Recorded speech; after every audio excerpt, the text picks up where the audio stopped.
How many vowels do we find in English? Many students with no prior knowledge in phonetics would say 5. I, E, A, O and U. However, this answer is based on orthography, with little or no relationship to speech. If we apply articulatory phonetic terms, we are confronted with a completely different definition. Vowels are speech sounds that involve pulmonic air and a free air passage to the vocal tract. They cannot be produced with glottalic or velaric air, so these two types of airstream are clearly out in the production of vowels. Unlike consonants, which can be described among others in terms of different places of articulation, vowels cannot easily be described by means of articulatory criteria. Instead, they are defined in terms of an abstract vowel space that serves as a coordinate system known as the cardinal vowel chart. The development of this cardinal vowel chart constitutes the first focus of this e-lecture. Further topics that we will deal with are the difference between the so-called primary cardinal vowels and the secondary set of cardinal vowels. Let us start with the development of the cardinal vowel chart. The cardinal vowel chart defines 4 reference points in purely articulatory terms, representing the limits, the extreme limits of possible vowel quality. These limits depend on the tongue position, that is, where in the mouth does the tongue create some sort of narrowing, and what about tongue height. Hence we can define 4 extremes. Now, first of all, there's a vowel that involves the highest possible tongue position in the mouth and the most front quality. Here it is. E. Now this is the highest sort of E I can produce. And here is the place where the narrowing occurs. Now the second vowel that serves as a reference point is the opposite. It is a vowel which involves the lowest possible tongue position, that is, you have to open your mouth, and the most back quality. The vowel would be something like this. Ah. So now my tongue is back and low in the mouth. Now we need 2 further points. The next one is a reference point where the tongue is extremely low and has a very much front quality, the most front quality, and the result would be something like ah. And finally, we need a vowel that is produced with a back quality, where the tongue is extremely high in the mouth. The result is something like ooh.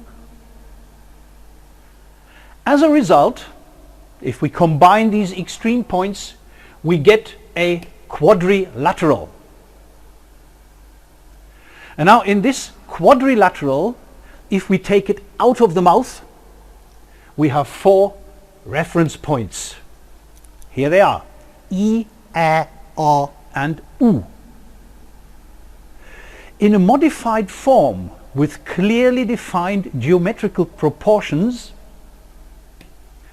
this quadrilateral may now serve as a reference model for the definition of the articulation of further vowels. The proportions of this reference model or coordinate systems are clear, and this is how to construct it. First, we need a top line which is 4 measures in length, and it is drawn horizontally. Then we need a second line, which is the right hand vertical line, which is 3 measures in relationship to the 4 measures of the top line, and the angle between the 2 lines is 90 degrees. The bottom line is half as long as the top line, and again we have an angle of 90 degrees between the vertical right hand line and the bottom line. And finally we now link the free ends of the 2 horizontal lines so that we get the basic dimensions of the cardinal vowel chart. This reference chart allows us to define 2 main parameters for the classification of vowels. On the one hand, we have the parameter front, so that is vowels that are produced in the front of the mouth, so where the position of the tongue creates some sort of narrowing in the front of the mouth. And they are contrasted with back vowels, where the narrowing occurs in the back of the mouth. The second parameter is the parameter high versus low. Vowels that are produced with a high tongue position and vowels that are produced with a low tongue position. So we get our 4 reference points of the cardinal vowel chart. E, which would be a high front vowel, A, which would be a low front vowel, O, which would be a low back vowel, and U, which is a high back vowel. Between these 4 main reference points, we can now insert 2 auditorily equidistant steps in terms of 2 horizontal lines and can define further vowels. So here are our horizontal lines as auxiliary lines, and the 2 further vowels are another front vowel, which would now be mid-high, E, the second one would be A, and here we have a back vowel, O, and another one, O. With the third parameter, the parameter of lip rounding, you may have noted that some of the vowels I've just produced were produced with rounded lips like U, others were produced with spread lips like E. And with this parameter we can now create 2 sets of cardinal vowels, the primary set and the secondary set. Let us look at them in more detail. Here is the primary set of cardinal vowels. Cardinals number 1 to 5 are produced with spread lips. Here they are. E,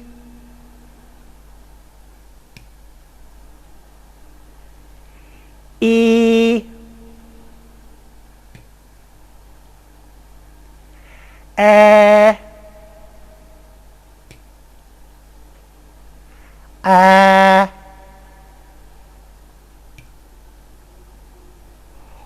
O, and these vowels I've just produced are produced with spread or unrounded lips. Now cardinals number 6 to 8 are produced with rounded lips. Here they are. O, O, U. Now if we reverse the parameter of lip rounding, we get a secondary set. Here it is. Now the secondary cardinal vowels have received the numbers 9 to 16. Here is my advice how you can produce them.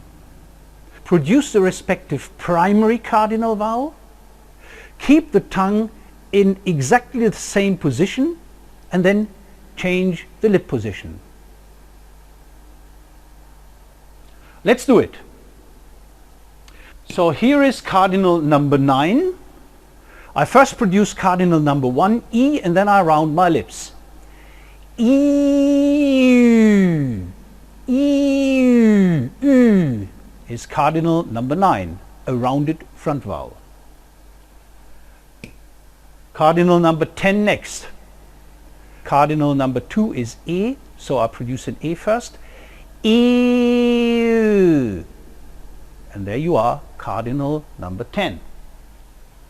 Here is cardinal number 11, and again I first produce cardinal number 2, that is with spread lips. And I've rounded my lips to get cardinal number 11. Cardinal vowel number 12, again, let's first of all produce cardinal 4, and then I will round my lips. Number 4 is A, and A with rounded lips. A. And here is cardinal number 13. First of all, the back vowel, cardinal number 5, would be O, and O with rounded lips. O. And now the remaining cardinal vowels, 14 to 15, are produced with spread lips. So I first of all produce cardinal 6 with rounded lips. O, and then I unround my lips. O. Cardinal number 15.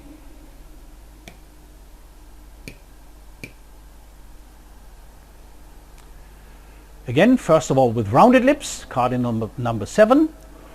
O. And finally, we have to produce cardinal vowel number 16. First of all, cardinal 8 with rounded lips, oo, and then I will unround my lips. Oo. And here we are with the primary and secondary set of cardinal vowels. These two sets can now be extended by a set of central vowels, that is, vowels that are neither front nor back. Let us draw some auxiliary lines for their representation on the chart.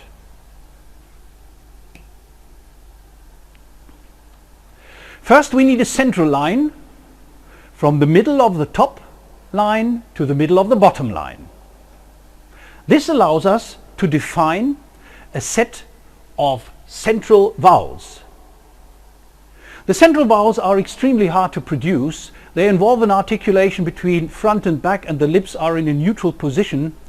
The main central vowels are here the two high vowels, mixtures between E, U and U. So it's something like U, something like U, a fronted U, which would be something like U. Here we have, for example, this is an interesting one, the so-called schwa. Now the schwa is the central vowel that exists in many languages of the world. So a vowel like in English, mother, would be a good example. Then we have this mid-low vowel, and finally the low one would be the vowel a, as in German Mutter. So here we can relate these central vowels already to some existing vowels in some languages of the world. To complete the vowel chart, we have to draw parallels, one with the back and one with the front of the vowel chart, and they extend from the bottom middle of the central line to the upper end of the vowel chart. And finally, we need intermediate lines, so these dotted horizontal lines that complete the geometrical pattern of the cardinal vowel chart. So here is the cardinal vowel chart in accordance with the International Phonetic Association. Depending on the position of the tongue, that is more precisely, depending on the location of the narrowing in the vocal tract, vowels can now be defined as front, central or back. So a vowel like E would be a front vowel, O would be a back vowel, and A would be a central vowel. And the second parameter, tongue height, allows us to define vowels in terms of high vowels like E and U, mid-high vowels like E and O, mid-low vowels like A and O, and low vowels like A and A. This chart now serves as a reference system for all sorts of vowels that are used in the languages of the world. They can be classified by means of reference to these cardinal vowels. As a result of this first e-lecture about the articulation and phonetic description of vowels, you should now have understood not only how vowels can be classified using articulatory criteria, but also how the cardinal vowel chart can be constructed. In our second e-lecture about vowels, you will find out how the vowel chart can be used as a reference system for the classification of different types and realizations of vowels. One thing should be clear already. The orthographical definition of vowels, which are mentioned at the beginning of this e-lecture, should no longer play any role at all. And secondly, to become familiar with the system of cardinal vowels, you have to practice a lot. I recommend that you use the interactive tutor on the Virtual Linguistics Campus with its ear training options, or simply join our phonetics and phonology classes where you are supplied with a wealth of exercise material. So see you there.